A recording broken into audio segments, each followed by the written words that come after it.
الحمد لله وكفى والسلام على نبيه المصطفى أما بعد أعوذ بالله من الشيطان الرجيم بسم الله الرحمن الرحيم ألف لام ميم ذلك الكتاب لا ريب فيه هدى للمتقين الذين يؤمنون بالغيب ويقيمون الصلاة ومما رزقناهم ينفقون صدق الله وسلم وصدق رسوله النبي الكريم ونحن على ذلك من الشاهدين والشاكرين والحمد لله رب العالمين.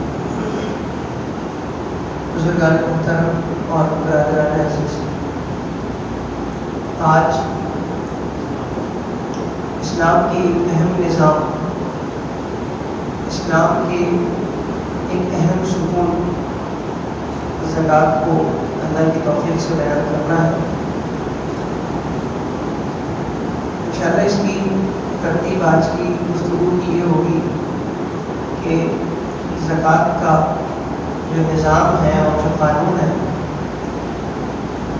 اس کو زیادہ اہمیت سے سمجھانے کی کوشش کروں گا، اور جو اس میں باریک مسائل ہیں یا وہ مسائل جو کہ کچھ لوگوں کے ساتھ متعلق ہیں، عام طور پر اس کی ضرورت نہیں پڑتی تو ان مسائل کو بھی ذکر نہیں کیا جائے گا، تاکہ اس نظام کو ہر آدمی اپنی سطح کے مطابق اچھی طریقے سے سمجھ سکے.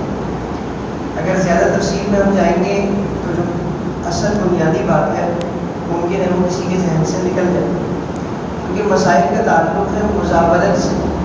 مسائل کا تعلق ہے کہ میرا اور آپ کا اس میں عملی کردار کتنا ہے. اگر میں کسی مسئلے میں پڑھا ہوا ہوں اس کا شرعی حکم بہت طریقے سے سمجھ میں آ جائے گا، لیکن اگر جو ہے اس میں میرا پریکٹیکل نہیں ہے، صرف میں تھیوری ذکر کر رہا ہوں، تو اس کو سمجھنے کے لیے کافی بسا اوقات دقت ہوتی ہے. اس لیے ایک بات تو یہ کہ انشاءاللہ عام قانون کو بیان کیا جائے. دوسری بات جو آپ حضرات سے میری درخواست ہے کہ جب میں ایک بات ایک دفعہ کہوں گا اس کے بعد انشاءاللہ ایک دو دفعہ اور کہوں اس وقت سمجھانے کے لیے ایک بات کو 2 سے 3 دفعہ کہوں. جب میں دوسری دفعہ یا تیسری دفعہ کہوں تو آپ حضرات میرے ساتھ سنیں تاکہ انشاءاللہ پھر وہ ذہن میں بیٹھ جائے. آج سمجھے کہ آج ایک کلاس لگی ہے اور ہم آپس میں ایک دوسرے سے بات چیت کر کے اس کو سمجھیں. ٹھیک ہے جی انشاءاللہ. سب سے پہلے تو زکوٰۃ کی اہمیت کو ہم سمجھ لیں. ہر بچہ اس بات کو جانتا ہے کہ اللہ رب العزت نے جہاں پر ایمانیات کا ذکر کیا، جہاں پر اس چیز کا ذکر کیا کہ تم اس کے بغیر ایمان والے نہیں ہو سکتے، وہیں پر ہی اللہ رب العزت نے نماز کو اور زکوٰۃ کو بیان کیا. یعنی ایمان لانے کے بعد سب سے اہم رکن اور عمل نماز اور زکوٰۃ. چنانچہ قرآن کریم کو اٹھا کے دیکھیں، جہاں جہاں پر اللہ جل شانہ نے ایمان کو ذکر کیا، قریب وہیں پر ہی اللہ رب العزت نے نماز کو ذکر کیا اور زکوٰۃ کو ذکر کیا. اور اگر اللہ جل شانہ نے نماز کو الگ سے ذکر کیا تو نماز کے ساتھ ساتھ پھر دوبارہ ندی کر دیا اس کو زکوٰۃ کو، کہ دراصل نماز اور زکوٰۃ اس بات کو بتاتی ہے کہ تم بدن سے بھی اللہ تعالیٰ کی شکر گزار بنو اور مال سے بھی اللہ تعالیٰ کی شکر گزار بنو. یہ 2 ہی قسم کی عبادتیں ہیں جو انسان کرتا ہے، جس میں اس کے بدن کو دخل ہے اور جس میں اس کے مال کو دخل ہے. یہ 2 عبادتیں ہیں جو انسان ساری زندگی کرتا رہتا ہے. حضور اکرم صلی اللہ علیہ وسلم نے اس مشہور حدیث میں جس میں ہم پڑھتے ہیں کہ اسلام کے بنیادی ارکان 5 ہیں، ایک اہم ستون، ایک اہم رکن اللہ کے نبی صلی اللہ علیہ وسلم نے کس کو بیان فرمایا؟ زکوٰۃ کو بیان فرمایا. چنانچہ یہ بات ارشاد فرمائی کہ اسلام کی بنیاد 5 چیزوں پر ہے: اللہ کے ایک ہونے کی گواہی دینا، نماز کو قائم کرنا اور زکوٰۃ ادا کرنا. اور بھی چیزیں لیکن زکوٰۃ اس کا ذکر نہیں. ایک اور حدیث میں حضور اکرم صلی اللہ علیہ وسلم نے زکوٰۃ کو دین کا ایک اہم پل بنایا، پل قرار دیا اور پل بتایا. یعنی اگر کہیں پر دریا ہے، سمندر ہے اور ہمیں اسے پار کر کے آگے جانا ہے، پل کی ضرورت پیش آتی ہے، اس کے بغیر گزارا نہیں. تو اس دنیا سے آخرت پہ جانے کے لیے جو پل ہے وہ حضور اکرم صلی اللہ علیہ وسلم نے کیا بیان فرمایا؟ زکوٰۃ کو بیان فرمایا. حضور اکرم صلی اللہ علیہ وسلم کی بھی زکوٰۃ دینے والوں کے لیے دعائیں ہیں، فضائل ہیں، اور اللہ جل شانہ نے بھی اس میں بڑے فضائل بیان کیے ہیں ان لوگوں کے جو کہ اللہ کے راستے میں اپنے مال کو خرچ کرتے ہیں، زکوٰۃ ادا کرتے ہیں۔ اور دونوں یعنی اللہ جل شانہ نے اور حضور اکرم صلی اللہ علیہ وسلم نے ان لوگوں کے لیے بڑی سخت وعید بیان فرمائی ہے جو زکوٰۃ نہیں دیتے یا زکوٰۃ جس طریقے سے دینے کا حکم ہے ویسے نہیں دیتے، یا زکوٰۃ دیتے ہیں لیکن زکوٰۃ کو ٹیکس سمجھ کے دیتے ہیں۔ کیا مطلب؟ جب آدمی ٹیکس نکالتا ہے تو اس کی اس کو ایسے ہی کرنے کی جیسے صرف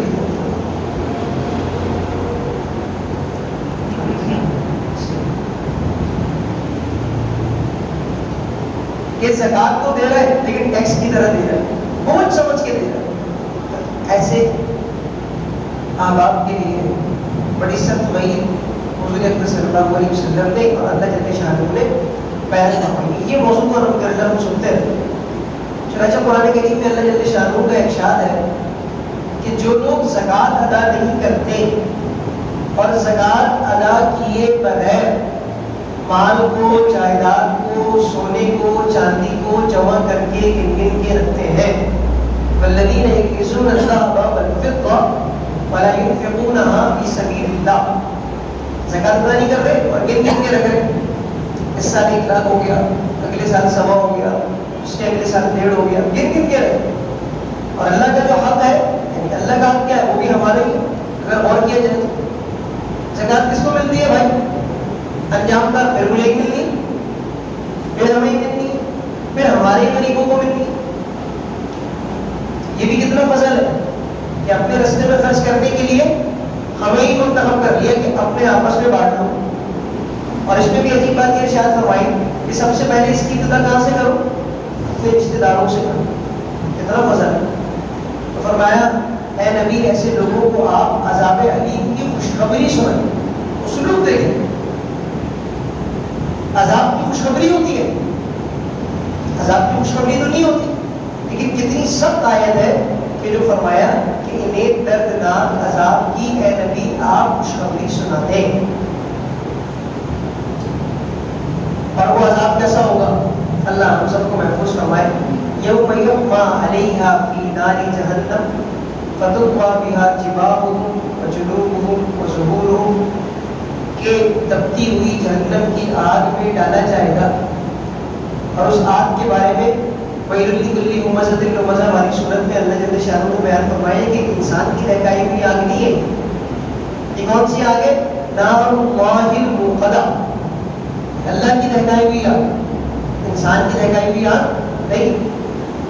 فرمایا کہ دہکتی ہوئی آگ میں ڈالا جائے گا پہلوؤں کو، چہروں کو اور پیٹھ کو اور جسم کے دیگر اعضاء کو سلاخوں سے داغا جائے گا، فتقوی بہا جباہہم، اور پھر اس وقت کہا جائے گا ھذا ما کنزتم لانفسکم، کہ یہ جو سونا چاندی پگھلا کے تپا کے تمہیں داغا جا رہا ہے، یاد کرو یہ وہی خزانہ ہے جو تم ذخیرہ کیا کرتے تھے لانفسکم، اپنے آپ کے لیے، فذوقوا ما کنتم تکنزون، اب جو تم نے ذخیرہ کیا تھا اس کا عذاب چکھو۔ اور اس کے برخلاف اللہ جل شانہ نے اعلان فرمایا کہ جو زکوٰۃ ہے اللہ جل شانہ اپنے فضل سے اسے بڑھائیں گے۔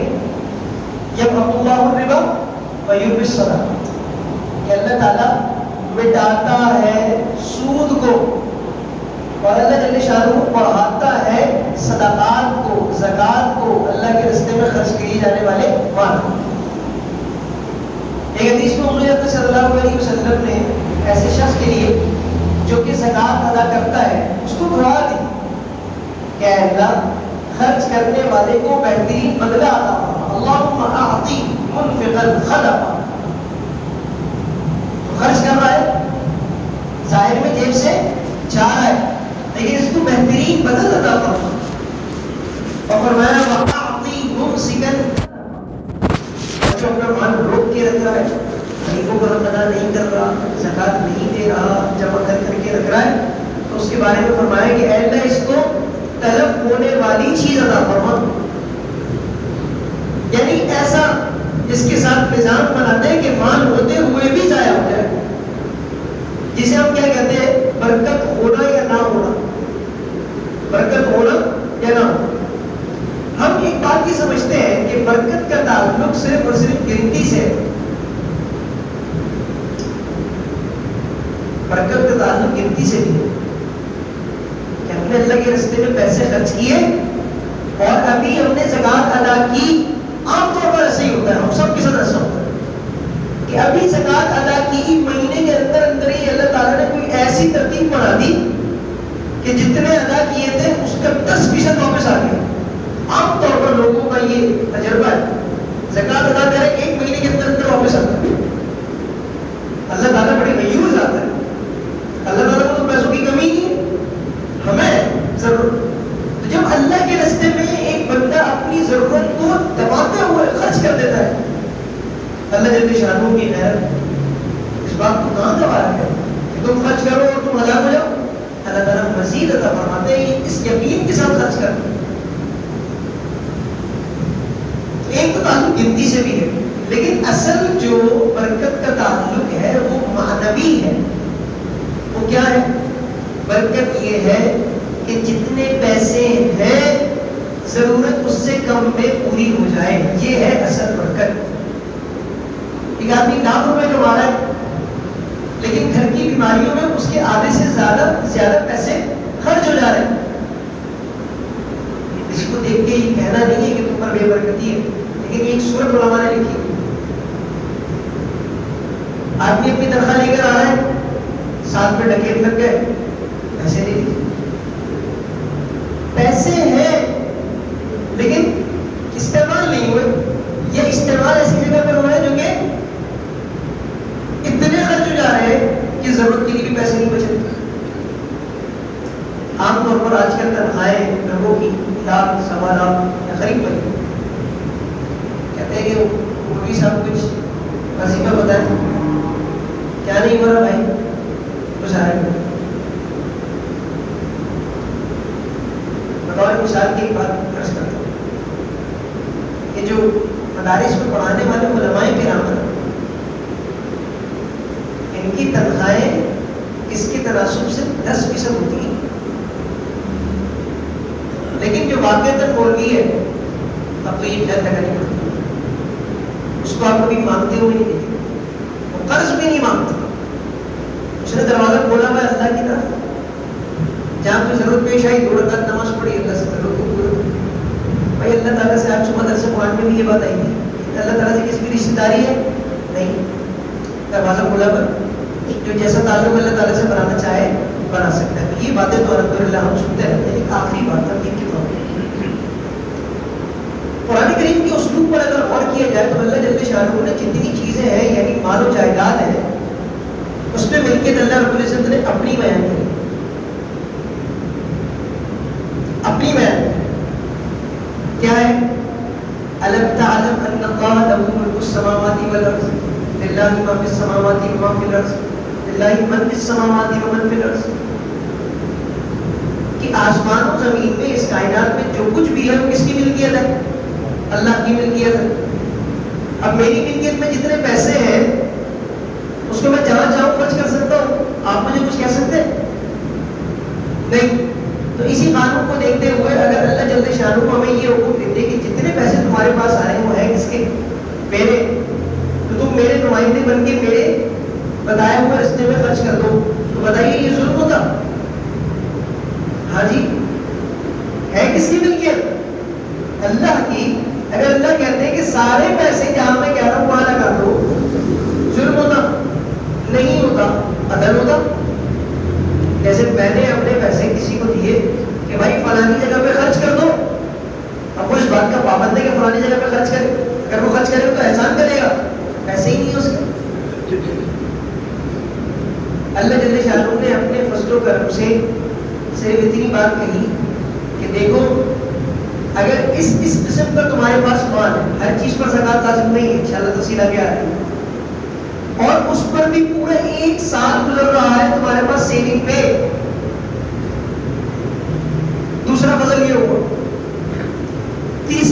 ہی فرمایا کہ اس میں سے بھی کتنا ادا کرو؟ 2.5%. کل مال کا اگر آپ تناسب دیکھیں تو وہ 40واں حصہ ہے 2.5%. 2.5% ادا کرو. ادائیگی کے وقت اس بات کو مد نظر رکھیں کہ مال اللہ کا ہے، مجھے استعمال کے لیے دیا ہے، فضل کا معاملہ فرمایا ہے، صرف 2.5% کی ادائیگی کا حکم دیا ہے، میں شوق سے خرچ کروں. یہ پہلی بات کا خلاصہ. دوسری بات جو آپ آخر تک چلے گی وہ یہ ہے کہ زکوٰۃ ایک نظام ہے، زکوٰۃ ایک مکمل قانون ہے. زکوٰۃ اور دیگر اللہ کے راستے میں خرچ کیے جانے والے روپے پیسوں میں فرق ہے. زکوٰۃ کے کچھ قوانین ہیں، اصول و ضوابط ہیں، ان کے مطابق لازم ہوگی یا نہیں ہوگی. پہلی بات، زکوٰۃ کے کچھ اصول و ضوابط ہیں اور کچھ اس کے مصارف ہیں، انہی میں خرچ کریں گے تو زکوٰۃ ادا ہوگی، ورنہ زکوٰۃ ادا نہیں ہوگی، چاہے کتنا ہی اچھا مصرف کیوں نہ ہو. پھر مصرف میں خرچ کرنے کے بھی کچھ اصول اور قوانین ہیں، اگر ان کے مطابق مصرف میں خرچ کریں گے تو زکوٰۃ ادا ہوگی. مصرف میں بھی خرچ کریں جو اللہ نے بتایا، لیکن اللہ کے قانون کے خلاف خرچ کر دیا غیر شرعی طور پر تو بھی زکوٰۃ ادا نہیں. تو سب سے پہلے ہم اس بات کو سمجھ لیں کہ زکوٰۃ لازم کس پر ہوتی ہے اور کب ہوتی ہے. بہت موٹی موٹی انشاءاللہ باتیں عرض کروں گا آج، کوئی باریک بات نہیں. انشاءاللہ اگر کسی کو کوئی ذاتی سوال ہے تو وہ جمعے کے بعد مجھ سے آ کے کہہ سکتے ہیں. اور انشاءاللہ اس کے اختتام پر آپ کو ایک فارم بھی دیا جائے. فارم ہمیں زکوٰۃ دینے کا فارم نہیں ہے، وہ فارم یہ ہے کہ آپ اپنی زکوٰۃ کو کیسے کیلکولیٹ کریں، زکوٰۃ میں کیا کیا چیزیں ہیں جو زکوٰۃ میں ہے، اور زکوٰۃ میں کون کون سی چیزیں ایسی ہیں جسے آپ نے بنا کرنا ہے. آپ لکھتے جائیں گے آخر میں آپ کے پاس پوری اماؤنٹ آ جائے گی کہ کتنی میرے اوپر زکوٰۃ ہے. اس کو آپ 40 سے تقسیم کریں گے، آپ کے پاس جواب آ جائے گا مجھے کتنی زکوٰۃ ہے میرے پاس رکھا ہوا ہے، اسے چاہیے تو لے لیں کچھ. تو پہلی بات یہ سمجھیں، تو لگا بھی دیا ہم نے وہاں پر نوٹس بورڈ. یہ نوٹس بورڈ کام کے جو 2 لگائے انہیں پڑھ کے جائیں گے. اچھا جی، تو زکوٰۃ کس کے اوپر لازم ہے؟ شریعت نے جس کو امیر کہا ہے اس پر زکوٰۃ لازم ہے، اور شریعت نے جسے غریب کہا ہے اس پر زکوٰۃ لازم نہیں ہے. شریعت نے کسے امیر کہا ہے اور کسے غریب کہا ہے؟ جس شخص کی ملکیت میں 52.5 تولہ چاندی یا اس کے مساوی نقدی ہو جو کہ اس کی ضرورت سے زائد ہے، تو اسے شریعت نے امیر کہا ہے. ابھی یہ پوری زکوٰۃ کی تعریف نہیں کر رہا، میں ابھی آپ کو امیر اور غریب سمجھا رہا ہوں. شریعت یہ کہتی ہے کہ جس شخص کی ملکیت میں 52.5 تولہ چاندی، جو کہ آج کل کے جدید اوزان کے مطابق 612 گرام بنتی ہے چاندی، 612.35 ہے، آسانی کے لیے آپ 612 گرام سے یہ امیر ہے. اور جس کے پاس اس سے کم ہے شریعت یہ کہتی ہے کہ یہ غریب ہے. تو جس شخص کی ملکیت میں 52.5 تولہ چاندی یا اس کے مساوی نقدی وغیرہ ہو جو کہ ضرورت سے زائد ہو تو اسے شریعت کہتی ہے امیر، اور جس کے پاس اس سے کم ہے شریعت اسے کہتی ہے غریب. ٹھیک ہے، ایک بات یہ سمجھ میں آ گئی. تو زکوٰۃ اللہ رب العزت نے امیر پر لازم کی ہے، غریب پر لازم نہیں. زکوٰۃ کن چیزوں پر لازم ہوتی ہے؟ زکوٰۃ کن چیزوں پر لازم ہے؟ اب میں تفصیل کی طرف آ رہا ہوں.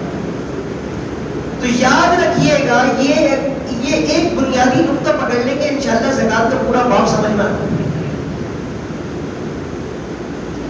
کہ 3 چیزیں ایسی ہیں کہ جس کے اوپر زکوٰۃ لازم ہے، اور ان کے علاوہ کوئی بھی چیز اس پر زکوٰۃ لازم ہے. پہلی چیز ہے نقدی. نقدی کرنسی، چاہے ہماری ملک کی ہو یا کہیں کی بھی ہو، اور کرنسی کی جو بھی صورت ہو، انشاءاللہ تفسیر بھی عرض کرتا ہوں۔ دوسری چیز ہے سونا یا چاندی، تیسری چیز ہے مال تجارت۔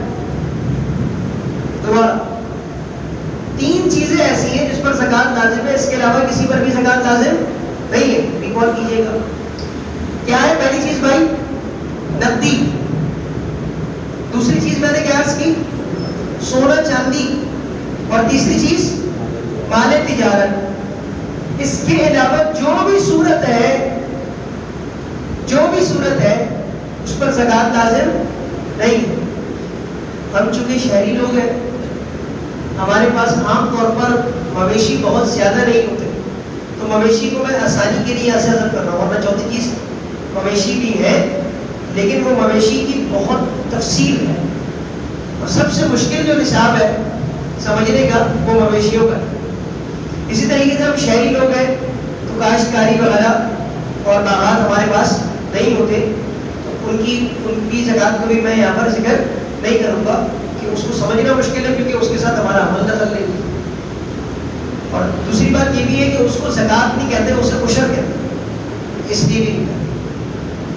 تو تین چیزیں ایسی ہیں جس پر زکوٰۃ لازم ہے، اس کے علاوہ کسی چیز پر بھی زکوٰۃ نہیں ہے۔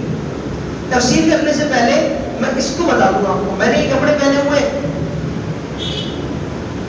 یہ میرے استعمال کے کپڑے ہیں نا بھائی، زکوٰۃ ہے اس پر؟ کیوں نہیں ہے؟ یہ ان تین چیزوں میں نہیں۔ یہ میری گاڑی کتنی قیمتی کیوں نہ ہو، زکوٰۃ ہے؟ کیوں نہیں ہے؟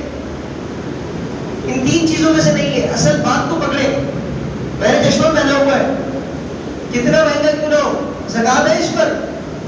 نہیں ہے۔ میرے پاس موٹر سائیکل ہے، گاڑی ہے، زکوٰۃ ہے اس پر؟ نہیں ہے۔ کیوں نہیں ہے؟ ان تین چیزوں میں سے نہیں ہے۔ تفصیل کرتے جائیں سے۔ اب اس کی تفصیل کہ ہم نقدی کسے کہیں گے؟ نقدی کے اندر ایک بات تو سمجھنے کی یہ ہے کہ چاہے وہ جس ملک کی بھی کرنسی ہے اس پر زکوٰۃ لازم ہے، ٹھیک ہے؟ میرے پاس پاکستانی روپے ہیں، انڈیا کے پیسے ہیں، بنگلہ دیش کے ٹکا ہے، اور جناب میرے پاس کسی بھی مختلف جو ڈالرز ہیں، امریکہ کا الگ اور یو پی کا الگ اور فلانے کا الگ ڈالرز ہیں، میرے پاس یورو ہے، ریال ہے، دراہم ہے، یہ سارے کے سارے کس میں آئیں گے؟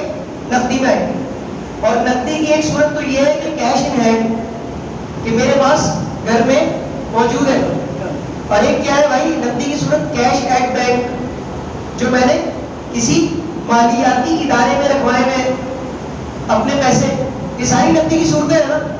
اسی طریقے سے میں نے کسی کو ادھار دیے ہوئے پیسے، تو وہ مجھے ملنے ہیں، تو وہ بھی نقدی میں ہے یا نہیں ہے؟ میں نے اگر کسی کو ادھار دیا ہوا ہے، کسی کو قرض دیا ہوا ہے، وہ بھی مجھے ملنے، تو یہ ساری چیزیں نقدی میں آئے گی۔ سمجھ گئے حضرات؟ ٹھیک ہے، آگے چلیں۔ دوسری چیز ہے سونا چاندی۔ سونا چاندی جس شکل میں بھی ہو اس پر زکوٰۃ لازم ہے۔ استعمال میں عورتوں کا زیور ہے، زکوٰۃ لازم ہے۔ منع ہے پلیٹیں اور برتن یہ سونا چاندی کی ہو، لیکن اگر کسی نے بنائی بھی ہے تو اس کے اوپر زکوٰۃ لازم ہے۔ سونا چاندی جس شکل میں ہو اس پر زکوٰۃ لازم ہے، چاہے وہ ڈلیوں کی صورت میں، بسکٹس کی صورت میں ہو، چاہے اس کو ڈال کے اس کے زیورات بنا لیے گئے ہو اس کی صورت میں ہے، اس کے برتن ہیں، اس کے کوئی مرتبان ہے، اس کا کوئی شو پیس ہے، جس صورت میں بھی سونا چاندی ہوگا اس پر زکوٰۃ لازم، ٹھیک ہے؟ سمجھ گئے؟ آگے چلیں۔ تیسری چیز میں نے عرض کی مال تجارت۔ مال تجارت پر زکوٰۃ ہے۔ مال تجارت کسے کہیں گے؟ یہ بھی 2 × 2 = 4 کی طرح اللہ نے آسان کیا، بہت آسان دین اللہ نے عطا فرمایا۔ مال تجارت کسے کہیں گے؟ مال تجارت دنیا کی ہر چیز ہو سکتی ہے، ہر چیز ہو سکتی ہے دنیا کی۔ مال تجارت جو چیز خریدی اس لیے کہ میں اسے آگے بیچوں گا، تجارت یہی ہے نا۔ تجارت کیا ہے؟ تاجر کیا کرتا ہے؟ خریدتا ہے اور خرید کے اس میں کچھ اپنی صنعت کاری کرتا ہے، یا تھوک کے حساب سے خریدتا ہے اور پھر اس کو آگے بیچتا ہے، یعنی اس کو خریدتے وقت اس کی نیت کیا ہوتی ہے؟ بیچنے کی. تو مال تجارت کیا ہے بھائی جی؟ جو خریدا ہی اس لیے کہ میں اسے آگے بیچوں گا. آج کلاس لگی ہوئی نا، میں نے یہ پہلے ہی عرض کر دیا ہے، ٹھیک ہے؟ مجھے ریکال کروانا ہے حضرات سے، تو میں کہہ رہا ہوں اس کو آپ آگے سے کال کرتے جائیں. جو چیز خریدی اس لیے کہ اسے آگے بیچنا ہے، یہ مال تجارت ہے. ان تین چیزوں پر زکوٰۃ ہے، اس کے علاوہ کسی چیز پر زکوٰۃ نہیں. اکثر مسئلہ یہ پوچھا کرتے ہیں کہ میرے پاس ایک گھر رہائش کے لیے ہے، ایک گھر میں نے کرایہ پر چڑھایا ہوا ہے. میرے پاس گھر ہے اور ایک دکان ہے، دکان میں نے کرایہ پر چڑھائی ہے. اب بتائیے، آپ بتائیے، آپ حضرات کو مفتی بتائیں. ہاں جی، جو مکان کرایہ پر چڑھایا ہوا ہے اس کی مالکیت پر زکوٰۃ ہے یا نہیں ہے؟ جی نہیں سمجھ میں آیا، شاید ملا جلا جواب نہیں ہے نا، کیونکہ وہ مکان میں نے فروخت کرنے کی نیت سے نہیں خریدا، بلکہ وہ تو میں نے خریدا کس لیے ہے کہ میں اس کو کرایہ پر دوں گا. ٹھیک ہے، میں نے دکان اس لیے خریدی کہ اسے کرایہ پر دوں گا، تو بیچنے کی نیت نہیں ہے، اس پر زکوٰۃ ہے. عام طور پر لوگ یہ کاروبار کرتے ہیں کہ موٹر سائیکل گاڑی خرید لیتے ہیں، کم بجٹ کا کاروبار ہے، اور اسے آگے کیا کرتے ہیں؟ رینٹ پر چلاتے ہیں. رینٹ کار کا پورا اس طریقے سے بزنس چل رہا ہے. اسی طریقے سے ایک بزنس سروسز کا بھی ہے کہ مختلف قسم کی بڑی بڑی مشینریاں خریدی جاتی ہیں اور پھر اسے آگے رینٹ پر چلایا جاتا ہے. ٹھیک ہے، یہ جتنے ڈیکوریشن والے ہیں ان کے پاس جتنا مال ہے وہ فروخت کرنے کے لیے، کناتے ہیں، شامیانے ہیں، ٹیبل ہے، برتن ہے، جگ ہے، گلاس ہے، یہ کس لیے؟ کرایہ پر دینے کے لیے. اس کی مارکیٹ ویلیو پر یا اس کی فیس ویلیو پر زکوٰۃ ہے؟ اس کی قیمت خرید یا قیمت فروخت پر زکوٰۃ ہے؟ نہیں، بلکہ اس کی آمدنی جو آئے گی تو وہ کیش بن جائے گی. تو کیش کو ہم پہلے بیان کر چکے ہیں کہ اس پر زکوٰۃ ہے. سمجھ میں آ رہا ہے؟ قدم بہ قدم چلو. تو ان تین چیزوں کے علاوہ کسی چیز پر زکوٰۃ نہیں. ایک اللہ تعالیٰ نے کتنا بڑا ہے، میرے پاس 10 گاڑیاں ہیں، 10 کی 10 میرے زیر استعمال ہے، اس پر زکوٰۃ نہیں ہے. میرے پاس ایک آدمی کے پاس 100 گز کا مکان نہیں ہے، میرے پاس مثلاً 1000 گز کا مکان ہے، اس پر زکوٰۃ ہے بھائی؟ نہیں. کتنا فضل ہے؟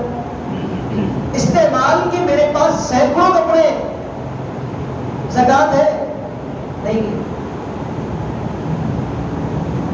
سامان تجارت میں ایک وضاحت اور لیں جو اس کے تحت آ تو گئی لیکن اس کی وضاحت کر دوں. عام طور پر اس کا بھی مسئلہ پوچھا جاتا ہے. سامان تجارت میں نے عرض یہ کیا کہ وہ ہے کہ جو کہ خریدا ہی اس لیے کیا کہ اسے آگے فروخت کرنا ہے. تو سامان تجارت کی عام طور پر 3 شکلیں بن سکتی ہیں. نمبر 1، میں کوئی چیز خریدتا ہوں اور اس کے اوپر اپنا عمل کرتا ہوں، کام کرتا ہوں، اس کی شکل دوسری بناتا ہوں اور پھر اسے آگے فروخت کرتا ہوں. ایک صورت یہ، تو میں اٹھاؤں گا را مٹیریل مارکیٹ سے. سمجھ نہیں آ رہا بھائی؟ جس کو سمجھ نہیں آ ہاتھ کھڑا کرے، آج سبق ہو رہا ہے. میں خریدوں گا مارکیٹ سے جا کے را مٹیریل اور پھر اس کو اپنی مشینری میں ڈال کے اس کو ڈالوں گا، بناؤں گا، کام کروں گا، پھر اسے آگے بیچوں گا. تو 3 شکلیں بنیں گی: خام مال، تیار ہونے کے مراحل میں مال، اور تیار ہو چکا مال، جو تیار ہو چکا مال، فنش گڈ. بالکل اس طرح استعمال کرنے کی تو جو اکاؤنٹنگ اس میں پڑھی ہوئی تو اس کو سمجھ میں آئے گا. Asset, liability, revenue. اچھا، تو وزیر صاحب ہمارے فنش گڈ، خام مال لے کے اسے میں نے تیاری کے مراحل میں لگایا اور وہ تیار ہو کے اب اس حالت میں کہ میں اسے آگے فروخت کروں گا. یہ تینوں مال تجارت ہیں. جو میں نے را مٹیریل اٹھایا ہے، اگر میرا سال ابھی مکمل ہو گیا ہے تو اب اس کی میں قیمت لگاؤں گا اور اس کا ڈائمیشن ادا کروں گا. اگر سال مجھ پر ایسی صورت میں مکمل ہو رہا ہے کہ وہ را مٹیریل صنعت میں لگا ہوا ہے, ابھی تیاری کے مرحلے میں ہے, تو ابھی جو اس کی ویلیو ہے اس پر میں زکات ادا کروں گا ڈائمیشن. اور اگر وہ تیار ہوا ہوا مال ہے تو اس کے اوپر لگاؤں گا. عام طور پر کاروبار پر سال اسی وقت مکمل ہوتا ہے کہ یہ تینوں قسم کی چیزیں پائی جا رہی ہیں, کیونکہ پورا ایک سرکل چل رہا ہوتا ہے نا, ایک سائیکل چلتا ہے نا کاروبار کا. یہاں سے خام مال آ رہا ہے, تیار ہو رہا ہے اور تیار بھی رکھا ہوا ہے, اسے آگے بیچ بھی رہا ہوں وغیرہ وغیرہ.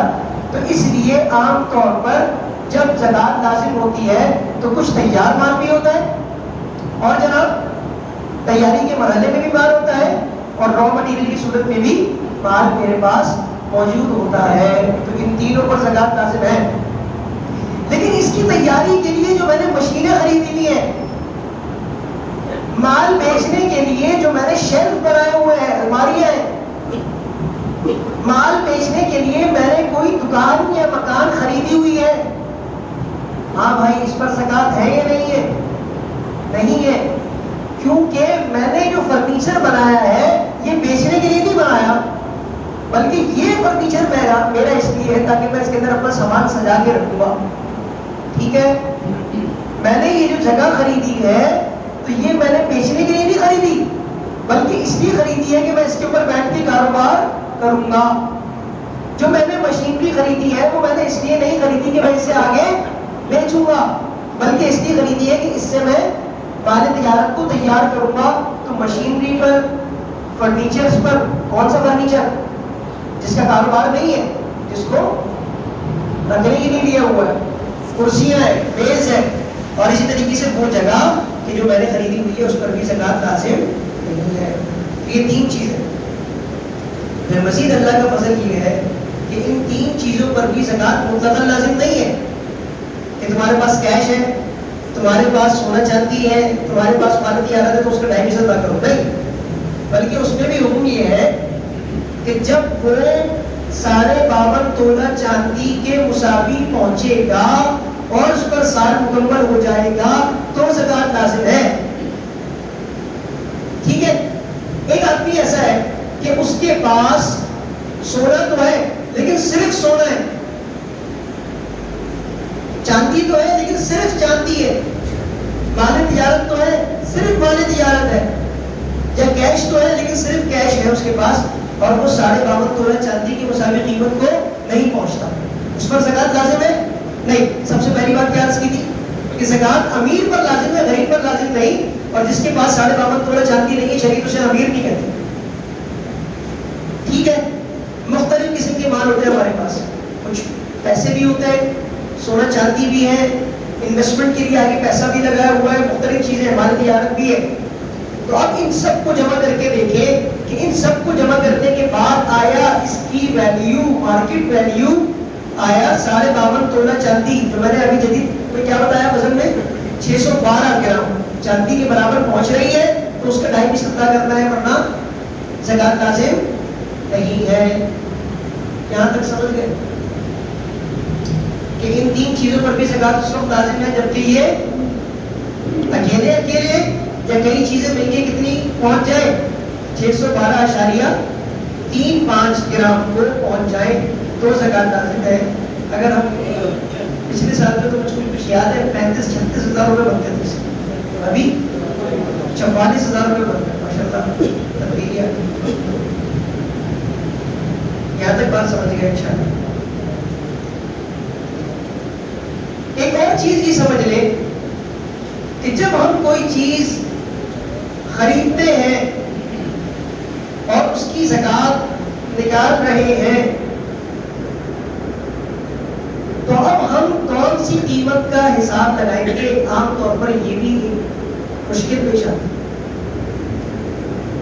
میرا کاروبار ہے مثلاً پنکھوں کا, میں نے وہ ایک ریٹ پر خریدے ہیں, میں اس پر تو نہیں فروخت کروں گا, ٹھیک ہے نا, میں اس سے زیادہ پر فروخت کروں گا نا. عام طور پر اللہ یہ کہ کاروبار میں نقصان ہو جائے تو وہ کیش کیے جاتے ہیں پیسے, اور پھر اس کو مجھے فروخت بھی جب کرنا ہے تو میرے پاس 2 قسم کے کسٹمر آئیں گے. اور ایک مجھ سے ہول سیل پر لے کے جائے گا.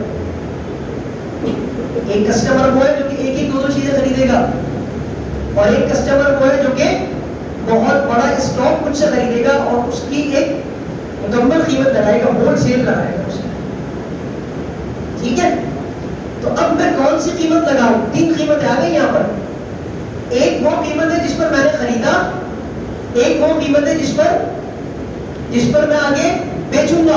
پھر بیچنے کی 2 قیمتیں, ریٹیل اور ہول سیل.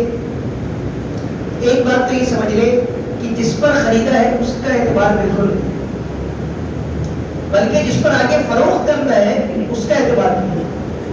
تو فقہاء نے یہ لکھا ہے کہ اگر ایک آدمی کا کاروبار ریٹیل کا ہے تو وہ ریٹیل کی قیمت لگا کے اس اسٹاک کی پورے کی ایک ریٹیل کی قیمت لگا کے اس کا 2.5% ادا کرے گا. اور اگر وہ ہول سیلر ہے تو وہ کون سی قیمت کا اعتبار کرے گا؟ ہول سیل کی قیمت کا اعتبار کرے گا. ٹھیک ہے, اس کا تعلق تجربے سے ہے. ممکن ہے کہ جن کا کاروبار نہ ہو کوئی بات سمجھ میں نہ آئے, لیکن جو ٹھیک کاروباری ہے وہ پورے اسٹاک کی قیمت لگا سکتے ہیں. لیکن اس میں احتیاط کا پہلو مد نظر رہنا چاہیے کہ جیسے میں نے شروع میں عرض کیا کہ ایسے لوگوں کے لیے بھی وعید ہے کہ جو کہ زکوٰۃ تو ادا کرتے ہیں لیکن اس کا حساب کتاب کر کے ادا نہیں کرتے, کچھ زکوٰۃ ذمہ رکھتے. تو بڑھتا ہوا دے بھائی, کیونکہ ویسے ہی 2.5% دینا ہے, آدمی کچھ زکوٰۃ حساب بھی بڑھا کے کرے اور ادا بھی بڑھا کے. آخری بات, زکوٰۃ میں سے میرے پاس یہ تینوں چیزیں ہیں. سال بھی مکمل ہو گیا لیکن میرے ذمے کچھ لوگوں کے قرضے ہیں. اب کیا ہوگا؟ آسان سی بات ہے کہ جو قرض کا پیسہ ہے وہ میرا پیسہ ہی نہیں ہے, یا جو قرض کی ذمہ داری میرے اوپر کھڑی بھی ہے تو جو میرا پیسہ ہے میں اس میں سے منہا کر کے دیکھوں گا. آسان سی بات ہے نا. تو لہذا قرض جو مجھے آگے دینے ہیں اس کو میں زکوٰۃ کی مجموعی مالیت سے منہا کروں گا, مائنس کروں گا, نکالوں گا, اور پھر جو مجموعہ بنے گا اسے ادا کروں گا. آسان سی مثال دے دیں, میرے پاس جو مختلف چیزیں ہیں اس کی میں نے مارکیٹ ویلیو نکالی تو وہ بنتی ہے 1 لاکھ روپے. ٹھیک ہے, میرے اوپر قرضہ ہے 10,000 روپے کا, تو مجھے کتنے پر زکوٰۃ دینی ہے بھائی؟ 90,000 پر زکوٰۃ دینی ہے. سمجھ گئے؟ لیکن ایک قرضہ تو وہ ہے جو میں اور آپ اپنی بنیادی ضرورتوں کو پورا کرنے کے لیے لیتے ہیں. ٹھیک ہے, ایک قرضہ وہ ہے جو بہت حجم کے اعتبار سے بھی بہت بڑا ہوتا ہے اور وہ سرمایہ کاری کے لیے دیا جاتا ہے. جن حضرات کا تھوڑا سا لین دین ہے, تعلق ہے تجارت سے, جو بڑے پیمانے پر تجارتیں ہو رہی ہیں, اس میں جو مشینریاں آتی ہیں جس کے ذریعے سے مال تجارت کو بنا کے قابل کر کے بیچا جاتا ہے آگے, تو بعض اوقات لاکھوں سے تجاوز کر کے کروڑ تک پہنچ جاتی ہے مشینری. اور پھر مالیاتی ادارے فائنینس کرنے کے لیے اکیلے بھی اس کو فائنینس نہیں کر رہے ہوتے, بسا اوقات اتنا بڑا قرضہ ہوتا ہے کہ اس کو مختلف مالیاتی ادارے مل کے کیا کرتے ہیں؟ فائنینس کرتے ہیں. مشترکہ ایل سی کا سنا ہوگا مثلاً, میں باریکی میں نہیں چلتا. تو اب اگر کسی آدمی نے سرمایہ کاری کے لیے آگے قرضہ لیا ہوا ہے